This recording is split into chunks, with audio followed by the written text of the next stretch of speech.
പാല് പോലത്തെ perfume 0% alcohol based perfume house. Water based പെർഫ്യൂംസിനെ പറ്റി നിങ്ങൾക്കൊരു കൺസെപ്റ്റ് ഉണ്ടാവും ചിലപ്പോൾ, ഇത് ലോങ് ലാസ്റ്റിംഗ് ഉണ്ടോ എന്നൊക്കെ. പക്ഷേ നിങ്ങൾ എന്തായാലും നസീമിൻ്റെ പെർഫ്യൂംസ് ഒന്ന് ട്രൈ ചെയ്ത് നോക്കണം. അപ്പോൾ നിങ്ങളുടെ ആ ഒരു കൺസെപ്റ്റ് തന്നെ മാറും.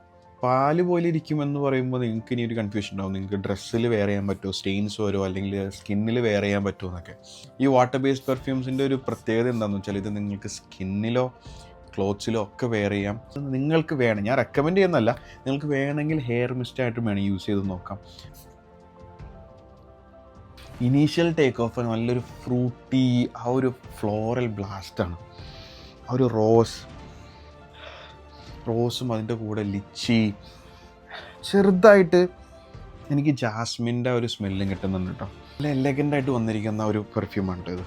ആൽക്കഹോൾ ബേസ്ഡും വാട്ടർ ബേസ്ഡ് പെർഫ്യൂംസും തമ്മിലുള്ള ഒരു വ്യത്യാസം എന്താണെന്ന് വെച്ചാൽ, വാട്ടർ ബേസ്ഡ് പെർഫ്യൂംസ് നമ്മൾ ഫസ്റ്റ് വെയർ ചെയ്യുമ്പോൾ ഒരു ടേക്ക് ഓഫ് നമുക്ക് തരുന്നത് മിഡിൽ നോട്ട്സ് ആയിരിക്കും നമുക്ക് ടോപ്പിലായിട്ട് കിട്ടുക.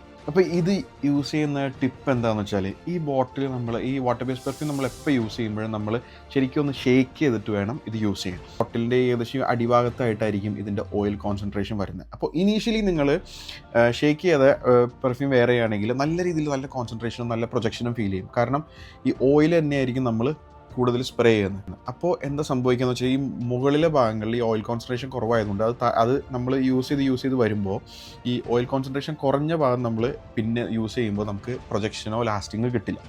അപ്പോൾ അത്രയൊക്കെ ഉള്ളൂ ഇന്നത്തെ വീഡിയോ. അപ്പോൾ നിങ്ങളെല്ലാവരും ഈ പേജ് നന്നായി ഫോളോ ചെയ്യുക, ഷെയർ ചെയ്യുക, സപ്പോർട്ട് ചെയ്യുക. I'll see you with another video. Stay tuned.